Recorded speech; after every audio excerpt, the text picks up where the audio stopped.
शैतानुर्रजीम बिस्मिल्लाहिर्रहमानिर्रहीम। आप सबका शुक्रिया कि आप तशरीफ़ लाए। आज यहाँ पर अडियाला जेल को पाकिस्तान तहरीक इंसाफ की क़यादत की जानिब से जिन लोगों के नाम गए कि उनकी मुलाकात हो हमारे कायद जनाब इमरान ख़ान साहब के साथ, उनमें हमारे MNA साहब ज़िला मोमंद से साजिद ख़ान मोमंद, ज़िला मेयर मोमंद से नवीद अहमद ख़ान मोमंद, फ़हद भाई हमारे पंजाब से MPA, फैसल नियाज़ी साहब हमारे एक सीनियर रहनुमा, हमारे साबिक MPA, Javed Hassan mayor candidate tehsil Tall, और मेरा नाम था कामरान ख़ान बंगश। आज हम फ़िल वक्त 2 बजे सब यहाँ पर पहुँचे। अडियाला जेल गेट नंबर 5 पर हमने अपनी एंट्रीज कराई। उन्होंने कहा कि हम आपको बताते हैं, पूछकर आपकी मुलाकात के हवाले से। हम बहुत ज़्यादा पुरुमीद होकर आए कि शायद ये फस्तायत, ये जुल्म और बर्बरियत जो ना रुकने वाला एक सिलसिला है वो किसी दिन रुकेगा, लेकिन आज भी बदकिस्मती से 4 बज रहे हैं, हमें मुलाकात नहीं करने दी जा रही और हीले बहाने कराए जा रहे हैं। यहाँ से पूरी पाकिस्तानी कौम को ये वाज़ेह पैगाम है कि पाकिस्तान तहरीक इंसाफ की क़यादत हर सतह पर और पाकिस्तानी अवाम अपने कायद जनाब इमरान ख़ान साहब के साथ है, जो सॉलिटरी कन्फाइनमेंट में है। ख़ान साहब की अहलिया बुशरा बीबी, हमारी दीगर क़यादत जो नाहक कैद में हैं, झूठे मुकदमे हैं, झूठी सज़ाएँ हैं, ये एक ना एक दिन ज़रूर अपने मंतकी अंजाम को पहुँचेंगी।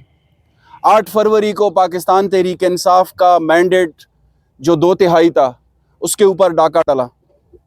हमारे बुनियादी हुकूक सल्ब किए जा रहे हैं। उस सब के बावजूद पाकिस्तान तहरीक इंसाफ के कारकुन और क़यादत आइन और कानून का दामन हाथ से नहीं जाने दे रहे। आज भी इस्लामाबाद हाई कोर्ट की जजमेंट के तहत हम सब यहाँ पर मौजूद हैं, लेकिन हमें मिलने नहीं दिया जा रहा। अदालतों को बेवक़्त बेतौकीर करने की जो ये साजिश है, आइन और कानून के साथ जो खिलवाड़ है, इसके ख़िलाफ़ तहरीक इंसाफ और हमारे कायद सीसा पिलाई हुई दीवार की तरह हम खड़े हैं इंशाअल्लाह। उसकी एक ताज़ा मिसाल आपने देखी होगी कि पंजाब में अदालतों को बेतौकीर करने के लिए एक ऑर्डिनेंस लाया गया, जिसके तहत अब ज़मीनों के डिस्प्यूट्स एग्जेक्टिव हमारी हल करेगी। इसके ख़िलाफ़ पाकिस्तान तहरीक इंसाफ ने आवाज़ भी बुलंद की और अदालतों से स्टे भी आ गया। हम जैसे पूरी दुनिया में अदलिया, एग्जेक्टिव, लेजिस्लेचर और पार्लियामान ये अहम सतून होते हैं और इनका एक आज़ादाना इख्तियार और इक़्तिदार होता है, उसके ख़िलाफ़ जो ये साजिशें रचाई जा रही है मुख्तलिफ तरह या मुख्तलिफ ऑर्डिनेंस लाकर, उसके ख़िलाफ़ पाकिस्तान तहरीक इंसाफ और पाकिस्तानी कौम बिल्कुल वाज़ेह है कि हमने इस चीज़ के ख़िलाफ़ अपनी आइनी, अदालती, कानूनी और अवामी जद्दोजहद जारी रखनी है। ख़ान साहब सॉलिटरी कन्फाइनमेंट में है, उनकी अहलिया है, और ये जुल्म और जबर की जो रविश चली है, उसकी एक मिसाल आपने ये भी देख ली कि ख़ान साहब के घर से एक लेटर आया कि ख़ान साहब को गर्मियों के कपड़े, गर्मियों के लिहाफ, सर्दियों के कपड़े और सर्दियों के लिहाफ भी नहीं दिए जा रहे। ये मेरे ख्याल से दुनिया में कहीं भी सियासी कैदियों के साथ नहीं होता। इसकी भी हम भरपूर मजम्मत करते हैं। और आपने यूनाइटेड नेशन ह्यूमन राइट्स की वो रिपोर्ट भी अभी रिसेंटली पढ़ी होगी, जिसमें ख़ान साहब की अहलिया के बारे में भी कहा गया कि उनको मेंटल टॉर्चर किया जा रहा है।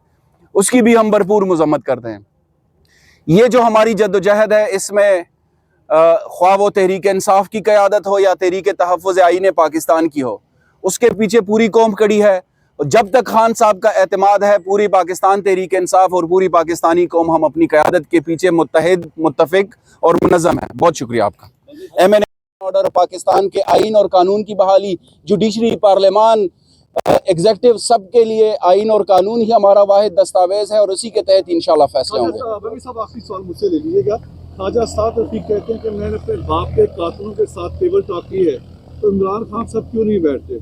खान साहब ने इख्तियार तो दे दिया हुआ है और कल उनकी तरफ से जवाब भी आ गया। اب دیکھتے ہیں انشاءاللہ بہتر ہی ہوگا. اچھا صاحب یہ بتائیں کہ ایک طرف آپ مذاکرات کی بات کر رہے ہیں کہ جو کے پی کے میں الیکشن ہوئے تھے وہ فیئر ہوئے تھے کہ وہاں پر بھی دھاندلی ہوئی تھی, وہاں پر اوبویسلی دیکھیے میری بات سنیں, میں ذرا فارم 47 میں بات کروں.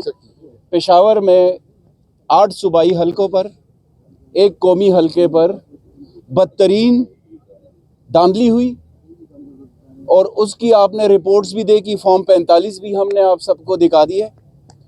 پشاور میں جو دھاندلی ہوئی تھی اس کو لیڈ کیا تھا اس وقت کے ڈی آر او اور ابھی کے M D performance management reforms and reforms unit کے چیئرمین آفاق وزیر نے, اور اس کے ساتھ 8 آر اوز تھے, ایک اے ڈی سی تھی ان کے ساتھ.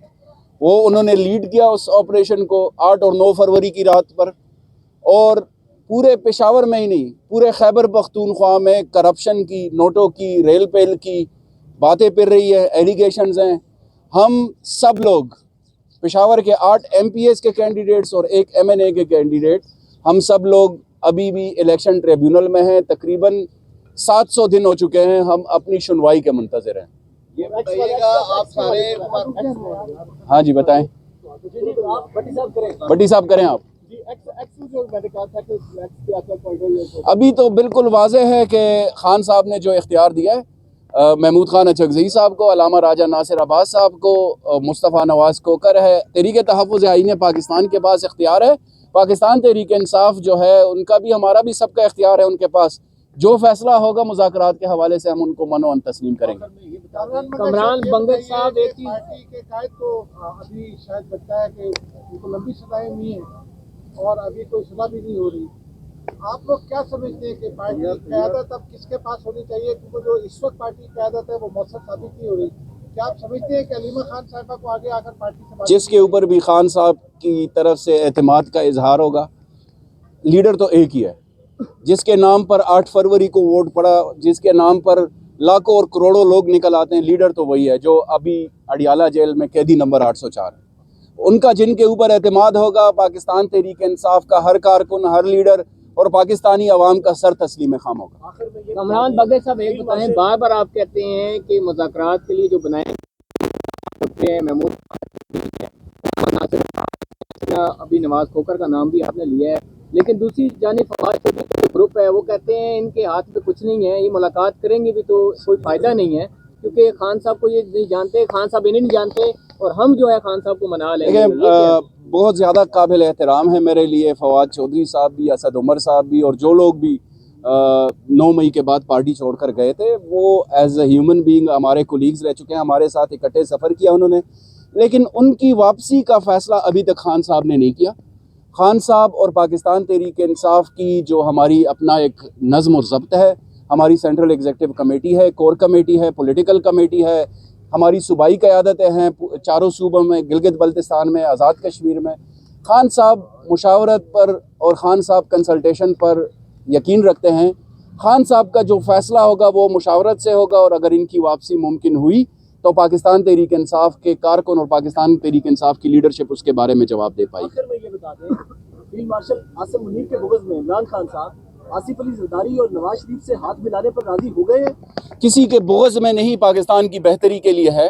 پاکستان کی بہتری کے لیے عمران خان صاحب وہ واحد لیڈر ہیں جو 1992 سے لے کر ہی نہیں, اس سے پہلے بھی پاکستان کا جھنڈا پوری دنیا میں اٹھا چکے ہیں, پاکستان کے جھنڈے کی عزت اور توقیر کو بحال کر چکے ہیں.